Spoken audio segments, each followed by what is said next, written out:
What's up everybody, Jacob Blank back with another video, and in today's video I'm bringing you something super amazing.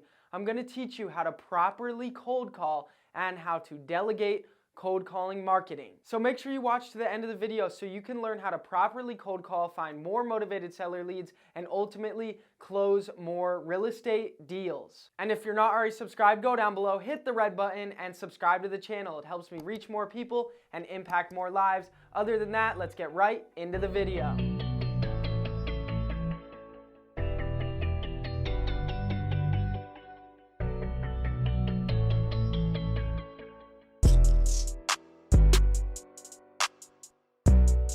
Alright, so cold calling marketing, as you've probably heard in my past videos, is my favorite marketing strategy out of all other marketing strategies. And the reason cold calling marketing is my favorite marketing strategy out of all others is because it is so cost effective and it is so rudimentary. It goes back to the basics, just picking up the phone, dialing, and talking to homeowners. And it's a super simple breakdown, right? The more phone calls you make, the more offers you give, the more deals you will get. So ultimately, all you have to do is ramp up your call volume in order to produce more real estate deals and produce more money. Now let's jump into some of the principles I teach my cold callers and my acquisition guys on how to properly cold call and how to properly talk to homeowners on the phone. One of the most important things when cold calling is getting into the call. The introduction. You have about 10 seconds or less to get into the call and not be hung up on. So how are you going to prevent being hung up on, right? If you only have 10 seconds and you have to make it count,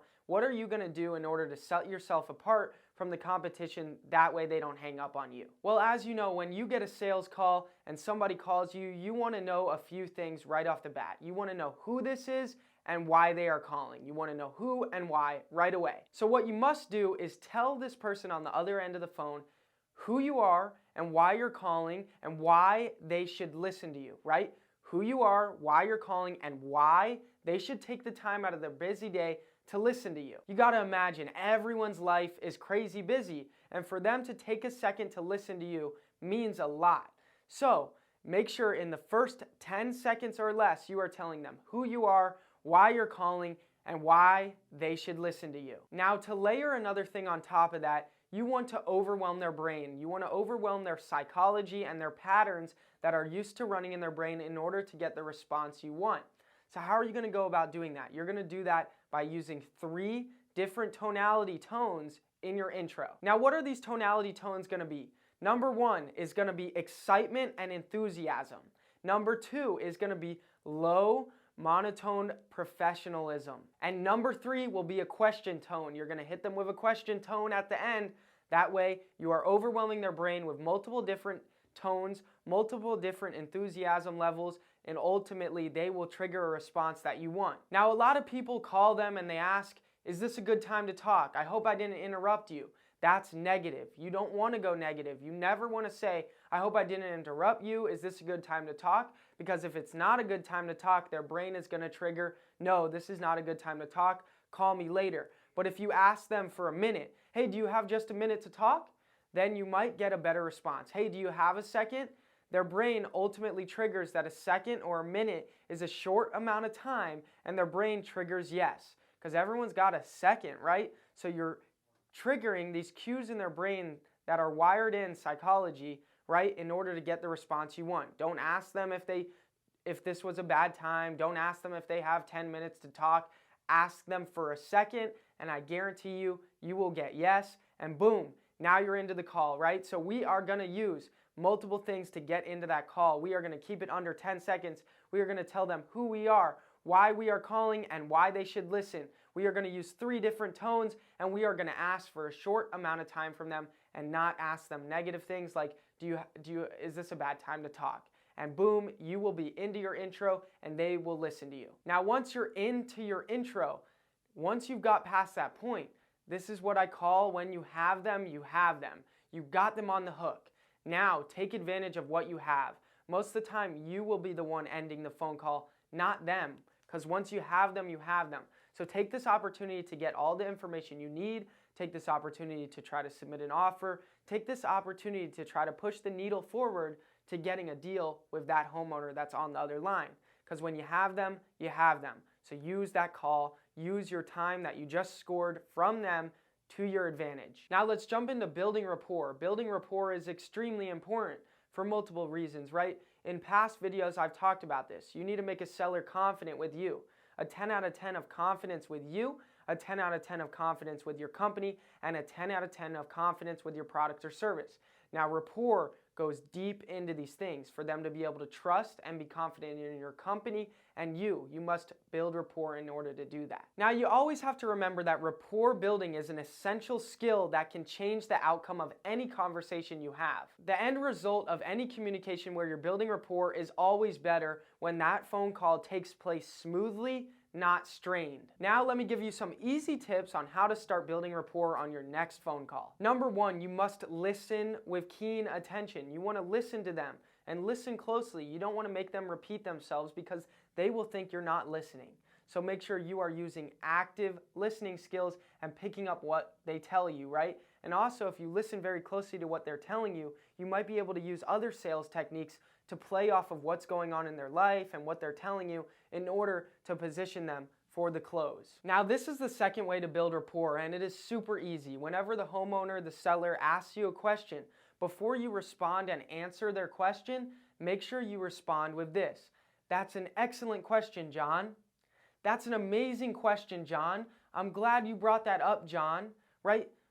Use those different type of responses to tell them how thankful you are that they brought that up, how great their question is, and they will be like, wow, this guy's so nice, and he really wants to answer all my questions. And then after you tell them that's an excellent question, then proceed to answer their question, and you will build rapport by just doing that. It sounds crazy, right? But that is one of the easiest and best ways to build rapport with any type of seller. Now, you also must remember to be adaptable in your approach, right? Each seller is different, right? We have those red sellers, we have those yellow sellers, we have those green sellers, right? Each seller has a different personality, each seller has a different tonality, so be adaptable in your approach. Be flexible in how you deal with each person, and make sure as you're building up your skills, as you're talking to more people, that you're taking notes and figuring out how you are best to deal with each type of person. That way, once you figure out what type of person this is, you can, act accordingly. Now, everyone has a list of rebuttals, right? A list of rebuttals that they build up. And I'm sure you could go find rebuttals and find a video on rebuttals and learn a lot of rebuttals to use when they're trying to shoot you down. But also, you need to be building your own rebuttals as you go. And you're going to be hit with a lot of the same questions and a lot of the same negatives that these sellers throw at us to avoid, doing a deal with us. And you need to figure out your best response and practice different responses to these negative questions they throw at you. That way you know your best rebuttals and build a list of rebuttals that you personally love and use and work. So I hope those tips that I just covered were an amazing way to up your skills in cold calling.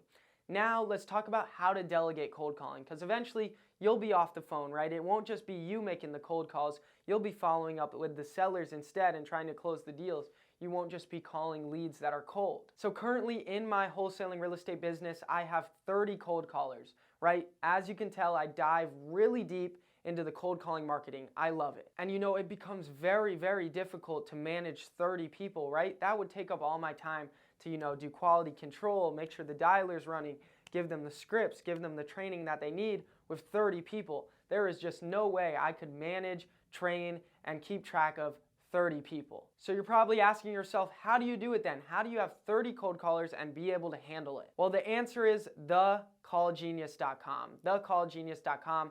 There's a link down below in the description.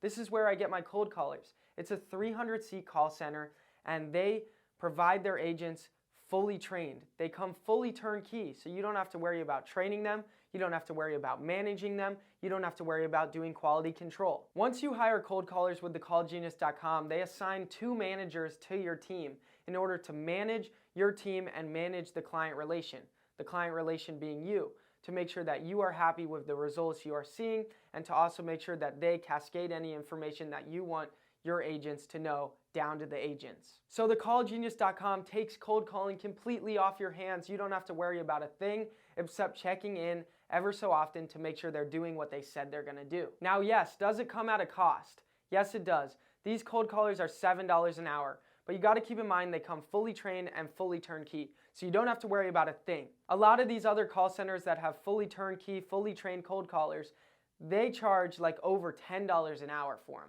So $7 an hour is a really good deal to have it completely off your mind and delegated. So make sure you go down below, click the link, thecallgenius.com, and check them out, right? It doesn't hurt to reach out to them and see what they can offer for you and your business. And also, if you need a dialer, that way you can make way more phone calls than just hand dialing, there's a link down below for a dialer as well. That way you can get a discount on the ZenCall dialer. That way you can make a ton more phone calls than just hand dialing with your cell phone. Other than that, I hope I gave you some really important skills on how to up your cold calling game and how to delegate cold calling. I appreciate you guys for watching. Make sure you go down below, hit the like button, and hit the red button, and subscribe to the channel. I really appreciate it, guys. Peace.